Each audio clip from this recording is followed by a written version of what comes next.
Oh, I think it's me. Yeah, it is. Anyway, a surprise. Walking and talking again. For what purpose? Who knows? Yeah. Anyway, for what accomplishment? What is to be gained with this communication with the human organism? Again, must contemplate. Must figure out strategy. Piro keeps, I guess I'll get on the subject of this microbe shit eventually, but it's just the idea of the subject, of all these subjects, that you can't really get performance out of people in terms of, let's get this argument done. Let's do it. Instead, it just gets into some sort of personal shit. Everybody just gets like all butthurt and fretty. And it just becomes an argument about who's a bigger asshole, or liar, or whatever. And the subject is lost. It's not to be found. And even when we talk about this, me and Piro have talked about how to conduct debates or conversations to make them more fruitful. And yet, in my opinion, it just violates every one of those, whatever we've come up with ideas or rules or concepts that would make that possible, because he just keeps ignoring arguments that have been made. Just keeps talking like they've never been made. What the fuck? So even people who have some concept of the care or the cautions or the idea that that we have this problem where we just don't get to it. We just don't get the job done. The arguments are just circular and redundant. The same material has to keep being gone over and over and over and over again. And there seems to be no willingness to break out of that cycle. Because I guess for too many of these people here, this talking thing is, they just want to listen to themselves talk. They don't see an end objective being some sort of creation of consolidated argument. Getting to the core, fundamental disagreement, and then getting to a point where you can say, all right, well, that's just too silly an idea. If you're going to be glued to that, there's no conversation on this whole area of reality, because you're glued to an idea that is a non-starter from my perspective, or from the other person's perspective, looking at my perspective. But anyway, so, like on the subject of this microbe stuff, we've gone over and over this stuff, that we have this huge giant brain for a reason. And the reason is that it's creating this complex theater called consciousness. That consciousness isn't microtubules inside of microbes, which are basically just chains, strings of molecules. Almost, it's similar, like it's not a DNA molecule, but it's similar in the sense that it's a spiral of, it's not a double helix, it's a single helix, and it's spirals. And so it creates a tube out of the spiral. And the funny thing is that it doesn't use the center of the tube to communicate chemistry. The chemistry actually rides on the outside of the tubules. So it does carry some messages. It does carry information, the microtubules. But of course it's very slow because it's chemical. And it's nothing like, the speed or the efficiency of a neuron. And the basic function of the tubules is structural. They are what physically hold these single cell organisms together. They're the infrastructure, the wood, the beams, the mechanics. They make it possible for chemistry at one end to move and cause chemistry at the other end to move. They're able to transmit physical dynamics over distance. through the connecting strings. But that's all it is. It's nothing like neurology. And for him to keep comparing it to neurology is obscene. It just is. Because there just isn't any comparison.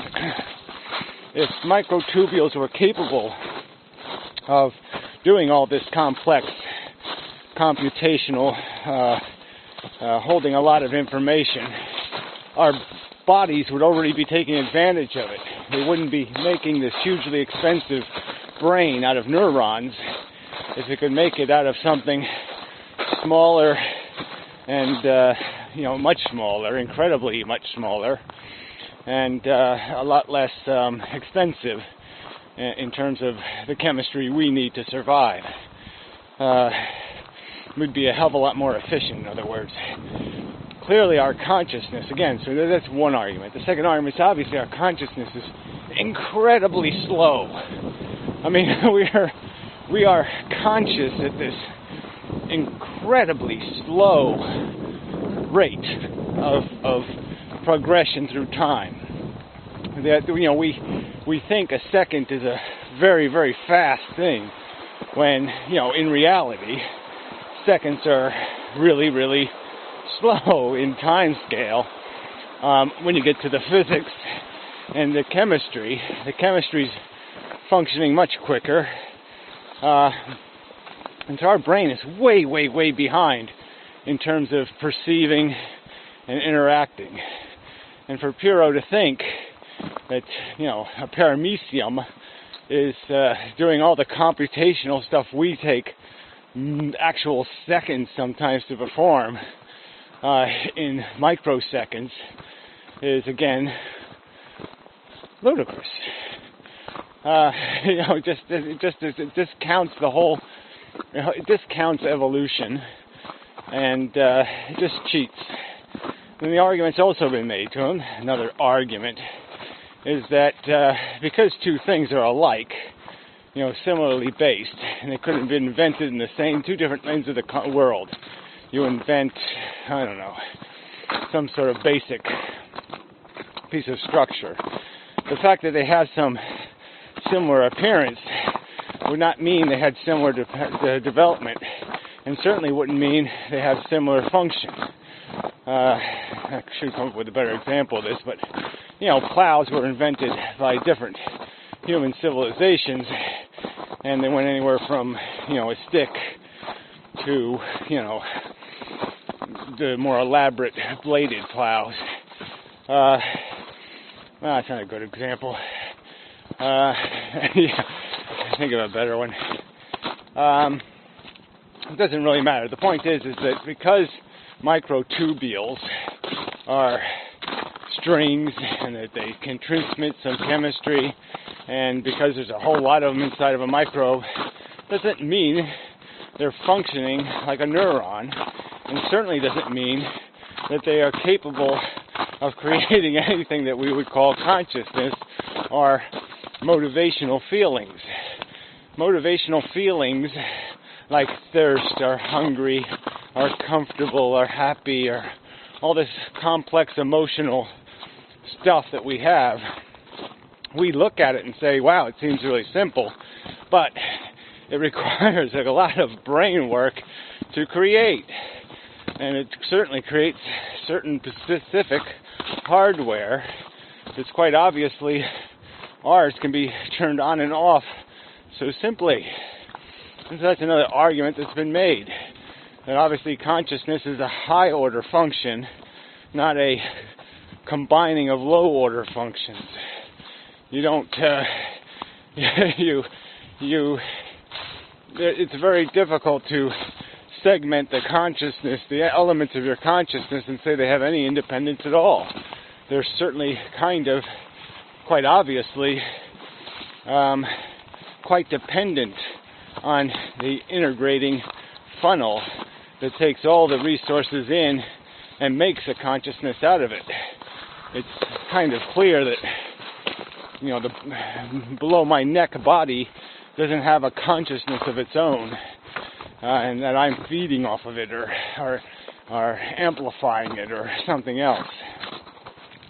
That my different senses are not independent and that they're free to go off on their own, separate from my consciousness and remain conscious themselves. I mean, that's just not happening. Certainly, it doesn't happen it's not evidenced by behavior. We certainly don't have any evidence of it in our behavior. Clearly our behavior is a function of the, oriented brain, not a disoriented one. And it's even a few animals are able to separate senses purely, but they have whole brain structure to do that.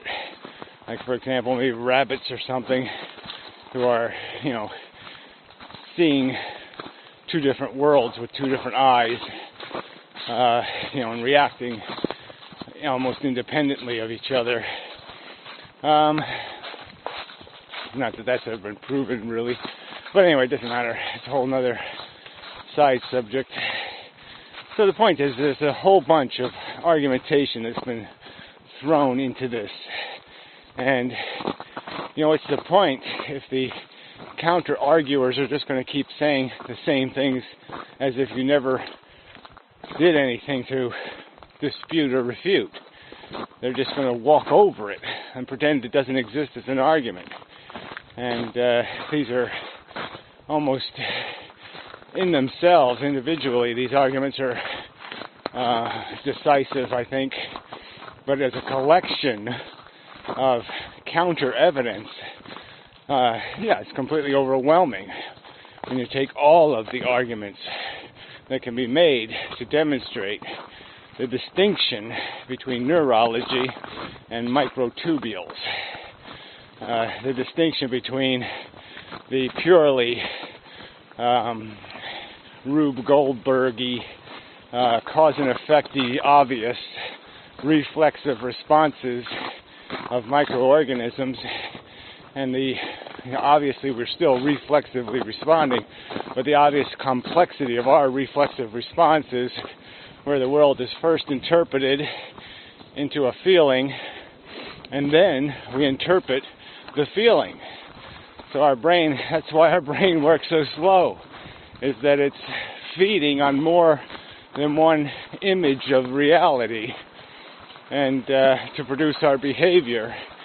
And somehow in that feedback mechanism, where we interject memories and principles and concepts and knowledge and all the other representative relationshipal things that we've associated with what we're seeing or feeling or touching or the tasting, what we're sensing, but obviously primarily sensing through sight and auditory, we're that's why it takes so long. That's why our consciousness is so slow. It's because it's feeding on many images before it reacts. We're not knee-jerking. We're brain-jerking. And there's a huge difference. You don't call something knee-jerking intelligent or smart or wanting or desiring or any of that stuff. My knee doesn't desire, doesn't want, doesn't do any of that stuff. And neither does a reflexive microbe. It chemically is provoked into responses. It's being bombarded by, it lives in a very small, a much smaller world. So in its world, atoms are much bigger, and photons are much bigger, and all these other interactions are much bigger. And it is reacting in that world, and it is just chemistry, and it is not conscious of its reactions. It's just a knee-jerking. It's not a consciousness experiencing. Another one of the good arguments is there'd be no point in feeling if you can't think about what you're feeling. If you're not capable of reacting to the feeling in a nuanced way because you have a reservoir of information, then there's no point in feeling. Feelings are only useful to something with enough stored knowledge to nuance its reaction to the particular feeling. If you can't nuance your reaction to the feeling, there'd be no point in having it. It would serve no purpose or function.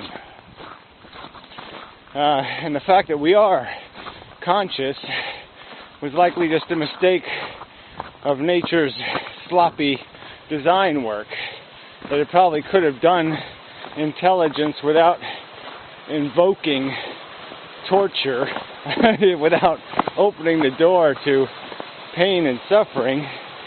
But it's nature. It doesn't do it the best way.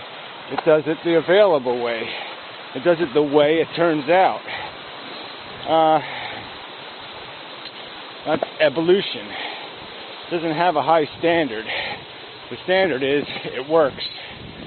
And it would be just silly to extrapolate and say that consciousness occurs in these two different mechanisms, one based on microtubules and one based on neurology and electricity.